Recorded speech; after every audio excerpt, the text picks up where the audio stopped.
할렐루야.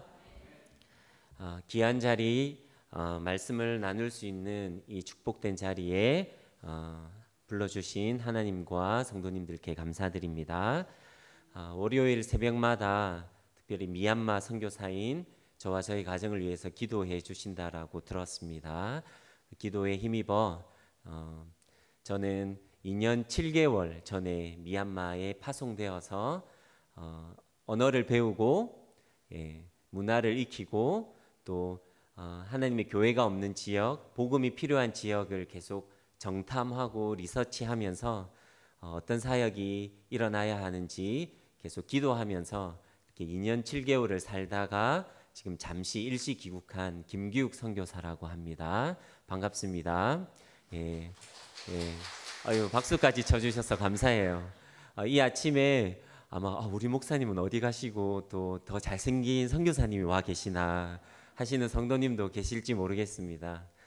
목사님은 다른 새벽 설교가 있어가지고요, 제가 땜빵 하러 왔습니다. 우리 이렇게 한번 인사해 봤으면 좋겠습니다. 밍글라바라고 이렇게 인사해 볼게요. 밍글라바. 우리 앞뒤에 계신 성도님들 새벽에 또 마스크도 쓰고 있기 때문에 괜찮아요. 이렇게 민낯 이렇게 괜찮으니까 우리 밍글라바라고 한 번 더 인사해 보겠습니다. 밍글라바. 밍글라바는 안녕하세요 이런 미얀마 인사입니다. 그리고 재밌는 말들이 있는데 한 번 더 인사해 볼게요. 사바 이렇게 해볼게요. 사바. 사바. 뒤에 있는 분들 보시면서 똥싸옹바 해볼게요. 똥싸옹바. 사바는 먹어요 이런 뜻이고요. 똥싸옹바는 잡수세요, 드세요 이런 말이에요. 그러니까 이 아침에 우리 하나님의 말씀 정말 잘 먹고 잘 잡수시는 우리 성도님들 되었으면 좋겠습니다. 김재윤 목사님은 정말 인기가 많은 목사님이세요. 학교 때 저랑 신학교 같은 반 동기거든요. 근데 제가 한 살 형님이긴 한데 친구처럼 같이 공부하고 같이 운동하고 정말 재미있게 즐겁게 신학교의 시간을 보내왔습니다. 성실하고 또 솔선수범하고 되게 성격도 적극적이고 이렇게 해서 정말 반에서도 인기가 많고요. 그리고 정말 좋은 게 있는데 뭐냐면 우리 김재윤 목사님은 한 사람 한 사람 정말 잘 도와주거든요.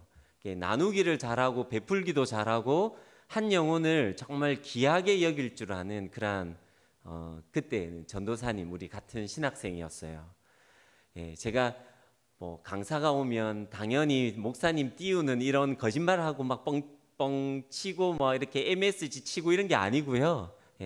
목사가 선교사가 거짓말 하겠습니까, 여러분? 목사님이 정말 귀한 분이에요. 그래서 어쩌면 생수의강 성도님들이 좀 복받았다 이런 마음이 들었거든요. 저는 아멘이십니까? 그래서 좀 이 교회 참 너무 귀하다. 새벽에 이렇게 월삭기도회로 모인 성도님들 너무 귀하다 이런 마음이 들었습니다. 여러분들 사랑하고 축복합니다. 여러분들 여행을 좋아하십니까? 지금 코로나 때문에 어디 여행 갈 수도 없고 좀 답답하실 것 같아요. 근데 이 누가복음은 예수님의 여행에 대해서 잘 기록해 놓은 책입니다. 갈릴리와 사마리아와 예루살렘을 향해서 예수님이 여행을 떠나셨어요. 그런데 단순히 뭐 놀고 쉬고 이러한 여행이 아니라 이 여행을 하면서 만나는 사람들에게 주님의 복음을 전하고 하나님의 나라를 선포하고 또 고치시고 말씀을 나누는 그렇게 사람을 살리고 사람을 세우는 그러한 여행의 기록이 바로 이 누가복음의 말씀인 것이죠. 오늘 이 읽었던 본문에는 세 종류의 사람이 등장하고 있습니다. 첫 번째는요, 스스로 예수님을 따르겠다라고 그렇게 자원하는 사람이고요. 두 번째는 본인은 아직 생각이 생각을 안 하고 있고 준비가 안 되었는데 예수님이 나를 따르라라고 그렇게 말씀하고 있는 그 사람이고요. 세 번째는 예수님을 따르기로 결정은 했는데 어떤 조건과 핑계를 대는 그러한 사람이 등장하고 있습니다. 우리 첫 번째, 예수님을 따르겠다라고 스스로 자원하는 경우 우리 잠도 깰 겸 57절, 58절 우리 다시 한번 같이 읽어보도록 하겠습니다. 시작. 길 가실 때에 어떤 사람이 여짜오되 어디로 가시든지 나는 따르리이다. 예수께서 이르시되 여우도 굴이 있고 공중의 새도 집이 있으되 인자는 머리 둘 곳이 없도다 하시고, 예수님이 가시는 곳은 어디든 따르겠다라고 하는 이 사람 정말 믿음이 대단해 보입니다. 근데 마태복음 8장 19절에 보면 이 사람은 서기관인 것을 알 수 있습니다. 어떤 종교 지도자인 것을 알 수 있죠. 어디든지 따르겠다, 어디든지 예수님을 쫓아가겠다. 근데 여러분, 예수님께서는 이 사람에 대해서 어떻게 대답하고 있습니까? 여우도 잠자고 살아갈 굴이 있는데 공중의 새들도 깃들여 사는 둥지가 있는데 나는 하룻밤 편히 쉴 만한 곳이 없다라고 우리 주님이 그렇게 말씀하고 있습니다. 여러분, 여우와 공중의 새는 이스라엘에서는 흔하게 볼 수 있는 미물입니다. 이 미물들조차도 쉴만한 굴이 있고 둥지가 있는데 예수님은 머리 둘 곳조차 없다라고 하시는 것입니다. 여러분, 이 말씀은요, 예수님을 따르는 제자들은, 예수님을 쫓아가는 예수님의 사람들은 나그네 인생이다라고 하는 것을 나타내주고 있는 것이죠. 예수님을 따르는 제자들은 어떤 집이나 이 세상의 부귀나 안위함을 쫓는 사람이 아니라 나그네 인생이다라고 하는 것을 나타내주고 있는 것입니다. 여러분, 이 서기관, 어디든지 쫓겠다라고 하는 이 서기관은 앞에 예수님께서 큰 기적을 행하시고 사람들을 고치시고 또 오병이어의 기적을 행하시고, 그래서 예수님이 인기가 엄청 많은 것을 눈으로 지켜본 것 같아요. 그래서 예수님께서 예루살렘에 올라가시면 어쩌면 왕이 될지도 모른다라고 하는 그러한 생각을 했던 것 같아요. 그래서 예수님께 줄을 잘 서면 내가 출세할 길이 열릴지도 모른다라고 생각했는지도 모르겠습니다. 그래서 이 서기관은 이렇게 고백하는 거죠. 어디든지 쫓아가겠습니다. 근데 여러분, 주님이 뭐라고 말합니까? 나는 머리 둘 곳조차 없다. 여러분, 우리도 주님의 제자라고 하면서 주님을 따르는 삶을 산다라고 하면서 어떤 나의 이익과 나의 유익과 나의 명예와 나의 형통한 복과 그런 것만을 구하면서 주님을 따르겠습니다라고 고백하는 그러한 성도들은 아닌지를 한번 되돌아봤으면 좋겠습니다. 이 새벽에 또 제가 오랜만에 와가지고 또 어떤 위로가 되는 말씀, 기쁨이 되는 말씀, 축복이 되는 말씀을 전하면 좋겠는데, 이 정말 요즘 한국 교회에서 이 십자가의 도, 제자의 도에 대해서 설교를 많이 하지 않아요. 그렇지만 여러분, 시대가 바뀌고 상황이 바뀌더라도 모든 성도들은, 모든 그리스도인들은 주님의 제자이기 때문에 목사님만, 선교사만 주님의 제자의 삶을 살아가야 되는 그러한 분이 아니고 모든 성도들은 주님의 제자이기 때문에 오늘 이 제자의 도에 대해서 제가 기도하면서 말씀을 준비했습니다. 여러분, 두 번째 경우는 어떤 사람입니까? 예수님께서 나를 따르라라고 예수님께서 먼저 손을 내밀고 있는 사람입니다. 우리 59절, 60절 우리 같이 한번 읽어보도록 하겠습니다. 시작. 사람에게 나를 따르라 하시니 그가 이르되 나로 먼저 가서 내 아버지를 장사하게 허락하옵소서. 이르시되 죽은 자들로 자기의 죽은 자들을 장사하게 하고 너는 가서 하나님의 나라를 전파하라 하시고. 여러분, 일찍이 어떤 베드로와 요한을 예수님께서 이렇게 부르셨을 때에 베드로와 요한은 즉시 배도 내려놓고 그물도 내려놓고 아버지도 잠시 내려놓고 즉각적으로 주님을 따랐던 것과는 달리 이 사람은 선뜻 예, 주님 제가 주님을 따르겠습니다라고 고백하지 않고요. 자기의 어떤 가정의 일로 주님을 따르는 것을 망설이고 있는 것을 볼 수 있습니다. 이 사람은 아버지의 병세 때문인지 아니면 아버지가 나이가 많이 드셨으인지 아버지 장사 지낼 것을 지금 염려하고 있습니다. 여러분, 유대 사회에서 부모의 장례는 그거는 어떤 것보다도 중요하게 여겼던 정말 그 자녀의 도리 중에 하나였습니다. 율법을 공부하고 절기를 지키는 것보다 아버지의 장례를 이렇게 정말 잘 하나님 앞에 치르는 것이 정말 너무나도 중요한 문제였거든요. 그런데 이것이 정말 인간의 도리로서 당연한 요청임에도 불구하고 예수님께서는 아주 심오하고 오묘한 말씀을 하고 계십니다. 최소한의 자식의 도리를 하겠다라고 하는 이 사람에게 예수님께서는 뭐라고 말씀하십니까?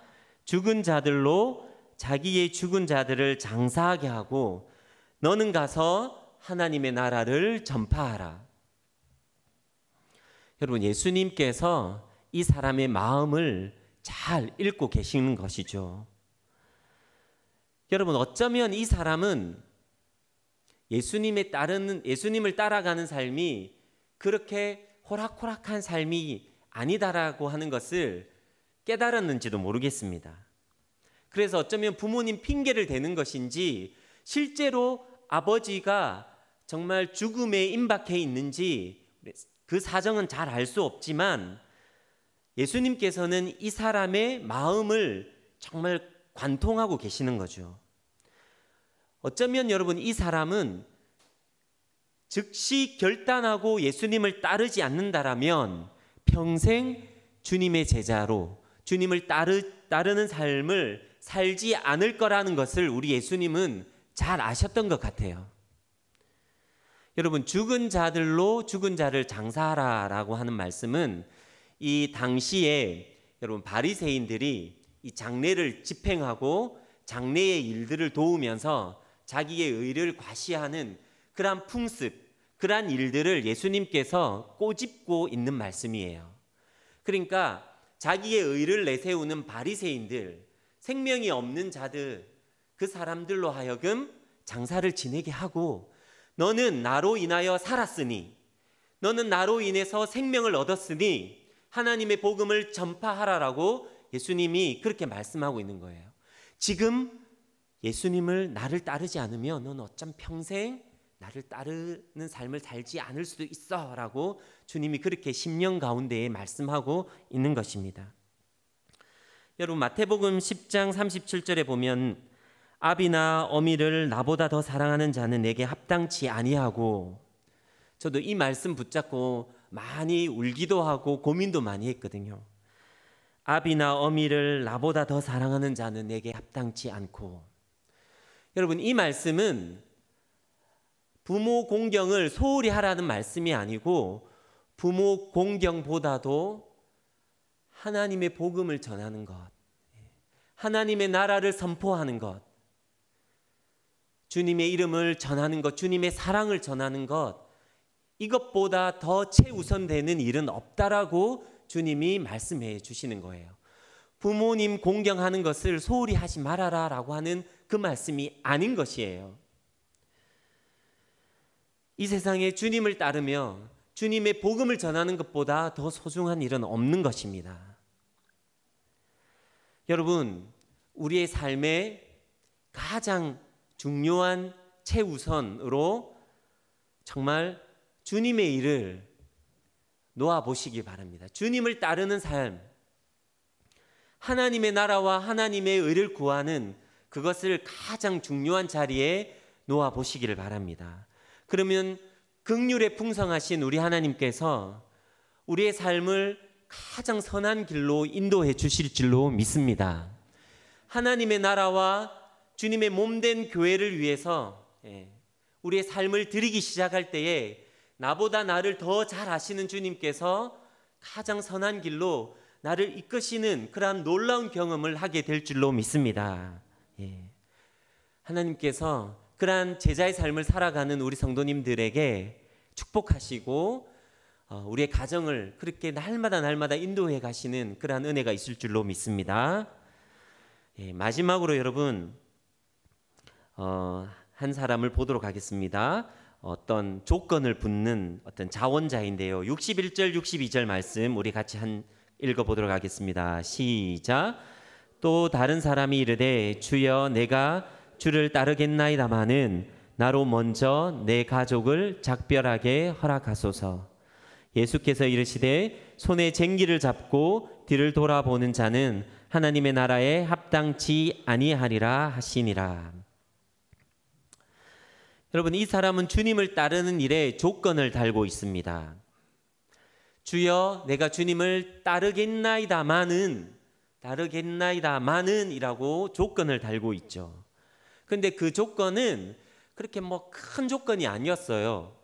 내 가족과 작별하게 허락해 주세요. 그 작별할 시간을 달라고 하는 그러한 요청이었습니다. 최소한 가족하고 작별은 하고 오겠습니다. 그렇게 큰 일은 아니잖아요. 그런데 예수님은 이번에도 오묘하고 심오한 말씀을 하시는 거예요. 손에 쟁기를 잡고 뒤를 돌아보는 자는 하나님 나라에 합당치 아니하다. 여러분, 구약의 엘리사가 이 선지자, 선지생도로 엘리야가 엘리사를 불렀을 때에 엘리사는 이 스승에게 가족들과 작별할 시간을 주십시오라고 요청을 해요. 그때 엘리야는 허락을 해주거든요. 그때 엘리사는 집으로 돌아가서 내가 하나님을 섬기는 그러한 선지생도로 입학하겠습니다라고 했을 때에 가족들이 큰 잔치를 이렇게 파티를 이렇게 열어주는 말씀이 구약에 등장하고 있습니다. 근데 여러분, 예수님께서는 엘리야보다도 마음이 인색한 그런 분이신가요? 예수님은 이 세 번째 사람의 마음도 다 알고 계시는 거죠. 이 가족과 작별하고 오겠다라고 하는 이 사람, 어쩌면 인정에 이끌려서 제자로서의 삶을 저버리게 될 것을 우리 주님은 아셨던 것 같아요. 여러분, 때로는 사탄이 우리가 인간적인 어떤 정에 이끌려서 우리의 어떤 나약한 마음을 이용해서 하나님께 나아가는 것을 방해할 때가 많은 것이죠. 우리의 나약한 마음을 이용해서 인간적인 어떤 정 때문에 하나님의 일을 가로막게 하는 그러한 유혹을 할 때가 많이 있는 것입니다. 저는 그 섬에서 태어났거든요. 저희 부모님은 농사를 지으셨어요. 저는 어릴 때 밭갈이를 해보았습니다. 오늘 예수님께서 밭을 갈 때에 손에 쟁기를 잡고 뒤를 돌아보는 자는 하나님 나라에 합당치 않다라고 그렇게 말씀하시는데, 여러분, 이 말씀은 밭갈이를 할 때에 쟁기를 잡고 갈 때는 앞만 보고 가야 된다, 그 말씀이에요. 쟁기를 잡고 옆을 보거나 뒤를 본다면 이 밭갈이가 엉망이 되고 구불구불하게 되는 거예요. 그러니까 이 말씀은 주님을 쫓는 삶은, 주님을 따라가는 삶은 사실 우리 할 것 다 하면서 즐길 것 다 즐기면서 그렇게 한가한 삶이 아니다라고 하는 그 말씀을 우리에게 해 주시는 경고의 말씀입니다. 여러분, 제자의 길은 오직 주님만 바라보며 주님 중심으로 살아가는 삶이기 때문에 주님이 어쩌면 남들이 다 누리는, 남들이 다 하는 그러한 일을 하지 못할 수도 있다라는 그러한 메시지를 우리에게 던져주는 것이죠. 여러분, 어떠한 희생이 따르더라도 우리는 주님을 따르는 길은 포기해서는 안 됩니다.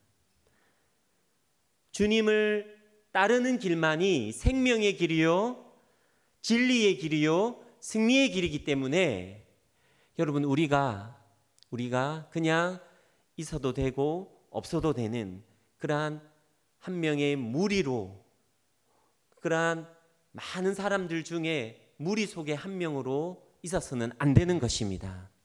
참된 제자의 길을 걸어가야 되는 것이에요. 좁은 길을 걸어가야 되는 것이에요. 전 너무 귀한 것 같아요. 요즘에는 성도님들이 다 편하게 신앙생활 하고 싶어 하잖아요. 어떤 자녀들을 위해서 교육 시스템도 잘 갖추어지고 이렇게 환경도 너무 좋고 재정적인 이런 부담도 없는 이렇게 좀 큰 교회 가서 그 큰 교회의 어떤 건축과 그런 것을 누리면서 큰 교회의 어떤 영성이 나의 영성인 것처럼 막 그렇게 착각하면서 편안하게 좀 고상하게 그렇게 신앙생활 하고 싶어 하잖아요. 근데 우리 성도님들 볼 때 너무 귀한 것 같아요. 어떻게든 이 지역에 또 정말 주님이 원하시는 아름다운 그러한 주님의 공동체를 세우기 위해 수고하고 기도하고 헌신하시는 우리 성도님들 너무 귀한 것 같습니다. 여러분, 저도 제 소개를 좀 하고 기도 제목도 나누고 이렇게 마무리하고 싶은데요. 저는 부산하고 거제도 사이에 있는 가덕도라고 하는 섬에서 태어났어요.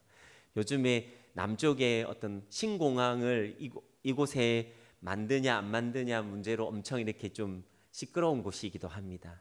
그곳에서 120년 된 교회가 있어요. 지금 시골 교회인데 선교사님이 세우신 교회인데 제가 처음으로 100년 만에 제가 신학교에 입학을 하고 선교사가 된 거예요. 그러니까 우리 50명 되는 시골 교회 권사님들, 집사님들이 너무 저를 예수님처럼 막 귀하게 여겨주시는 거예요. 저 몸둘 바를 모르겠어요. 제가 이런 존재입니다, 여러분. 그런데 저희 어머니는 40대의 가부가 되셨어요. 시골 마을에서 너무 힘들게 살아가시는 거예요. 뭐 이런 얘기를 하자면은 뭐 끝도 없지만 제자의 길을 선택해서 목회자의 길을 걸어가다가 또 선교사의 삶을 살아가는 게 쉽지가 않았어요. 왜냐하면 늘 어머니를 이렇게 생각할 때에 내가 이러한 삶을 살아도 되나 막 이런 것들 있잖아요. 근데 늘 기도하면 기도할수록 하나님께서 주시는 위로와 평안이 있었습니다. 그것은 제가 부모님을 봉양하고 어머니를 섬기는 것보다 우리 주님이 책임지시면 끝이겠다 이런 마음인 거죠. 그럼 이렇게 어떤 가족과 어떤 나약한 어떤 인간의 마음 그리고 어떤 상황과 환경을 볼 때 우리가 주님을 따라가는 삶을 살아가기가 쉽지가 않습니다. 그런데 주님은 그 길로 우리를 요청하고 있는 것이죠.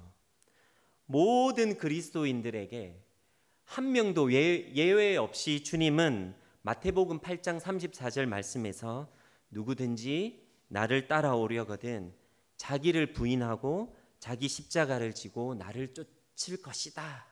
쫓아야 한다라고 주님이 그렇게 말씀하시는 것입니다.